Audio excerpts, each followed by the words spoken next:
செல்லக்குட்டீஸ், welcome back to our channel. இன்றைக்கி பார்த்தீங்கன்னா நம்மளோட ஓவனில் நம்ம இட்லி சுட போகிறோம். இது பார்த்திங்கன்னா ஓவன்லேயே கொடுத்த இட்லி பாத்திரம் தான். இது வந்து எதுக்கு யூஸ் பண்ணுறதுனே தெரியாமல் இதெல்லாம் யூஸ் பண்ணலாமா யூஸ் பண்ணக்கூடாதான்னு நான் இத்தனை நாளாக யூஸ் பண்ணவே இல்லை. இது ஒரு பெரிய மிஸ்டேக். என்னென்னு பார்த்தீங்கன்னா டிடாயின், இது என்னென்னு பார்த்தீங்கன்னா நான் வந்து இந்த பாத்திரம் எப்படி யூஸ் பண்ணுறதுன்னு தெரியாமல் ஓவனில் வச்சு பாப்கார்ன் பொரிச்சிட்டேன். அது என்னாச்சுன்னா அது என்ன லெவல் வந்து ஹீட் வைக்கணும்னு தெரியாமல் நான் வந்து நார்மல் லெவலில் வச்சுங்காட்டி இது வந்து இந்த மாதிரி ஆயிடுச்சு. இப்போ தான் இது கரெக்டான லெவல் வந்து பார்த்துருக்கேன். அதே மாதிரி வச்சு ட்ரை பண்ணி பார்க்கலாம். இன்றைக்கி இட்லி சூப்பராக வறுத்துருச்சா என்ன அப்படிங்கிறது வீடியோ ஃபுல்லாக பார்த்தீங்கன்னா தான் தெரியும். ஓகே, வாங்க வீடியோக்குள்ளே போகலாம். பாத்திரம் இப்படி தான் இருக்கும், அட்ஜஸ்ட் பண்ணிக்கோங்க. இப்போ இட்லி வேகிறதுக்கு தேவையான அளவு தண்ணி ஊற்றிக்கலாம். ஒரு அரை கப் ஊற்றினா போதும். ஏன்னா இட்லி பிளேட்டு வச்சோம்னா அந்த இட்லியில் வந்து அந்த தண்ணி வந்து கொதிக்கும் போது பட்டுச்சுன்னா இட்லி வந்து குழஞ்சிரும். அதுக்காக கம்மியாக ஊற்றிருக்கேன். இப்போ இட்லி பிளேட்டு தான் இது. இதில் பார்த்திங்கன்னா எண்ணெயை வந்து நல்லா தடவிக்கலாம்.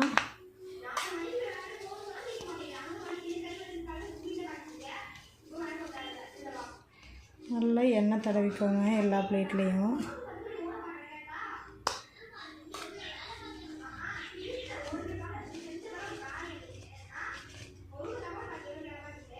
இதே மாதிரி இன்னொரு பிளேட்லேயே எண்ணெய் தடவிக்கலாம்.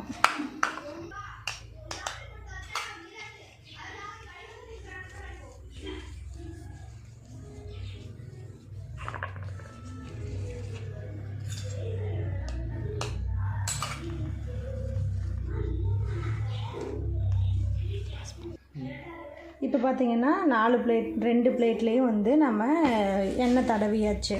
பார்த்திங்கன்னா தெரியும். இப்போ மாவை ஊற்றிக்கலாம்.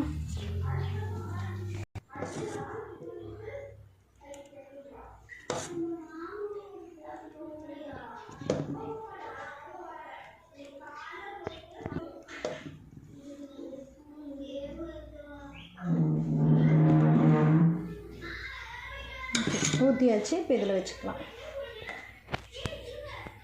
இதே மாதிரி இன்னொரு பிளேட்லேயே ஊற்றிக்கலாம்.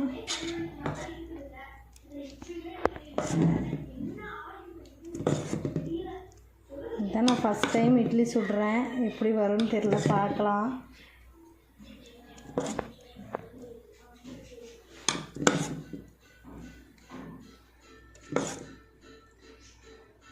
ஓகே, ஊற்றியாச்சு.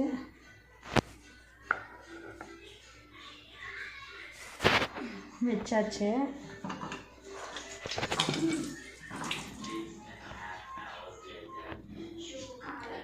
ஓவனை பார்த்திங்கன்னா நம்ம ப்ரீ ஹீட் எதுவும் பண்ண வேண்டியதில்லை. ஏன்னா ஆல்ரெடி வந்து இது இட்லி ஆவியில் தான் வேக போகுது. அதனால் வந்து ப்ரீ ஹீட் பண்ண வேண்டியதில்லை. அப்படியே டைரெக்டாக எடுத்து நம்ம ஓவனில் வச்சிடலாம். வாங்க. ஓகே, இப்போ மூடி போட்டு க்ளோஸ் பண்ணியாச்சு. உள்ளே வச்சிடலாம்.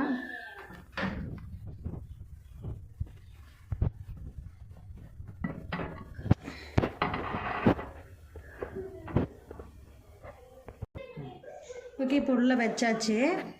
இப்போ க்ளோஸ் பண்ணிக்கலாம். க்ளோஸ் பண்ணிவிட்டு இதில் என்ன ஆப்ஷன் கொடுக்கணும்னு பார்த்திங்கன்னா நம்ம இப்போ இட்லி வேக வைக்க போகிறோம். அதுக்கு வந்து மைக்ரோவேவ் பவர் லெவல்னு இருக்குது பார்த்திங்கன்னா, இதை கொடுத்துக்கணும். P100 டிகிரி செல்சியஸ்னு வந்துருச்சா. இப்போது நம்ம எத்தனை நிமிஷம் வைக்கிறோம் அப்படின்னு பார்த்திங்கன்னா 3 நிமிஷம் வைக்கலாம். 3 நிமிஷம் வச்சுட்டு அப்படியே விடக்கூடாது. நம்ம 3 நிமிஷம் வச்சுட்டு 1 நிமிஷத்துக்கு ஒருக்கா ஓப்பன் பண்ணி பார்க்கலாம் எப்படி இருக்குது அப்படின்னு சொல்லிட்டு. ஓகே, இப்போ வந்து 3 நிமிஷம் வச்சாச்சு. இப்போ ஸ்டார்ட் கொடுத்துடலாம். உள்ளே பார்த்தீங்கன்னா ரெடியாக ஆரம்பிச்சிருச்சு. பார்த்தீங்கன்னா தெரியும். ஓகே, நானும் எக்ஸைட்டாக இருக்கேன். ஏன்னா இதுதான் ஃபஸ்ட் டைம் நான் வந்து ஓவனில் இட்லி செய்ய போகிறேன். இப்போ தான் ஒவ்வொன்றா செஞ்சு ட்ரை பண்ணிகிட்ருக்கோம்.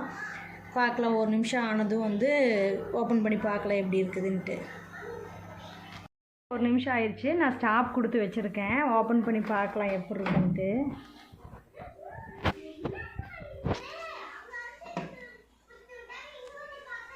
பாருங்கள், புகை போகிறது தெரியுதா உங்களுக்கு? இட்லி கொஞ்சம் உப்பி மாவு கொஞ்சம் உப்பலாக வந்திருக்கு. புகை போகுது.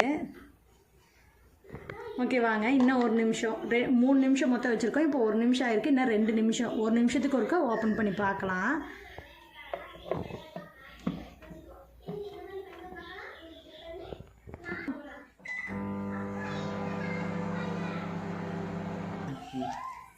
ஃப்ரெண்ட்ஸ் இப்போ பார்த்தீங்கன்னா 3 நிமிஷம் ஆயிடுச்சு. 3 நிமிஷம் ஆகி டைம் முடிஞ்சிருச்சு. இப்போ எடுத்து பார்க்கலாம். ஏன்னா 3 நிமிஷம் தான் அதிகபட்சம். அதுக்கு மேலேன்னா நம்ம பார்த்துட்டு வேணும்னா அதுக்கு மேலே டைமிங் வச்சுக்கலாம். இப்போ 3 நிமிஷம் ஆயிடுச்சு. ஓப்பன் பண்ணி பார்க்கலாம்.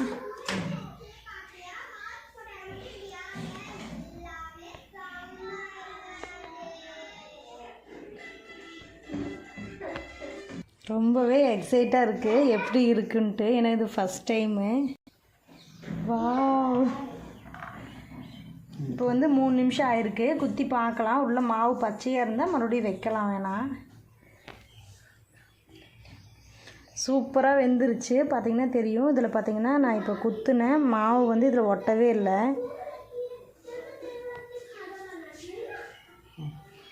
இட்லி வந்து வெந்துருச்சு. இதை வந்து பிளேட்டுக்கு மாற்றிக்கலாம்.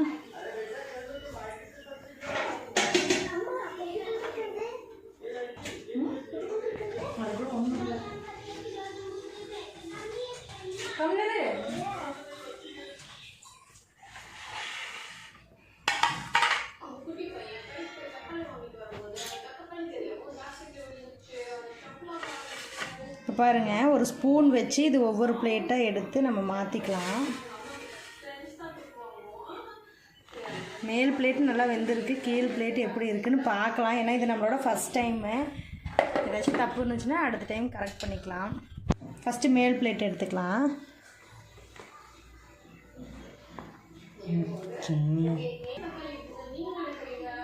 பாருங்கள், இது மேலே பக்கம்.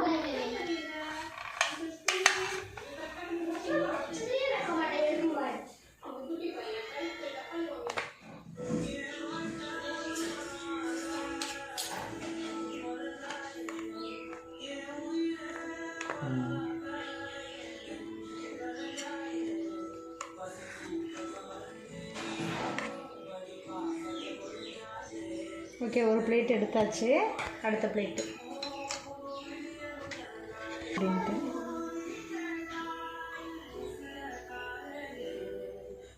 இது ஓரளவுக்கு ஓகே தான் போல. ஆனால் ஒரு சைடாக வெந்திருக்கு. பார்த்திங்கன்னா இந்த சைடு பச்சை மாவு பச்சையாக இருக்குது. மேல் பிளேட் நல்லா வெந்துருச்சு. கீழ் பிளேட் பார்த்திங்கன்னா பாதி வெந்திருக்கு, பாதி பார்த்திங்கன்னா மாவு பச்சையாக இருக்குது. பார்த்திங்கன்னா அடுத்த 30 செகண்டு, மொத்தம் 4 நிமிஷம் ஆயிருக்கு. இந்த செகண்ட் பிளேட்டை எடுக்கிறேன், பார்க்கலாம்.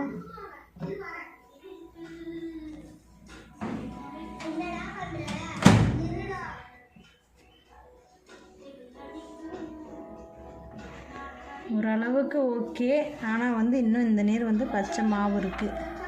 மாவு பச்சையாக தான் இருக்குது. ஓகே, ஒரு பிளேட்டாக நம்ம வேணால் 3 நிமிஷம் வைக்கலாம். ஒரு பிளேட்டாக வச்சு வேணால் நம்ம இது பண்ணால் கரெக்டாக வரும்னு நினைக்கிறேன். பாருங்கள், நம்ம ஓவனில் வெந்த இட்லி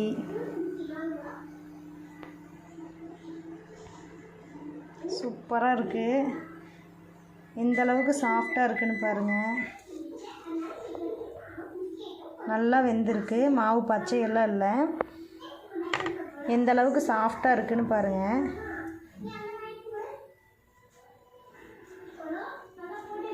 பார்த்திங்கனாவே தெரியும் சாஃப்ட்னஸ்ஸு.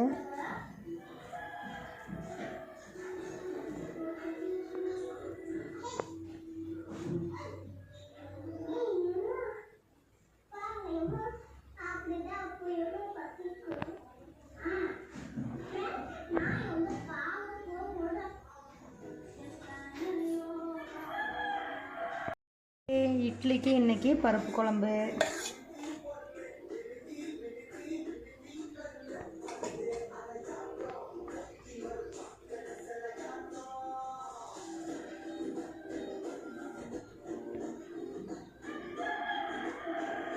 ஓவனில் சுட சுட சூப்பரான பஞ்சு போல் குஷ்பு இட்லி ரெடி ஆயிடுச்சு. இதே மாதிரி நீங்களும் ட்ரை பண்ணி பாருங்கள். ட்ரை பண்ணிவிட்டு எப்படி வந்துச்சுன்னு கமெண்ட்ஸில் சொல்லுங்கள். ஒவ்வொரு பிளேட்டாக ட்ரை பண்ணுங்கள். ஒவ்வொரு பிளேட்டுக்கும் 3 நிமிஷம் வைங்க, கரெக்டாக இருக்கும். ஓகே, இந்த வீடியோ பிடிச்சிருந்தால் லைக் பண்ணுங்கள், ஷேர் பண்ணுங்கள், கமெண்ட் பண்ணுங்கள். மறக்காமல் நம்ம சேனலை சப்ஸ்கிரைப் பண்ணிக்கோங்க. தேங்க்யூ ஃபார் வாட்சிங்.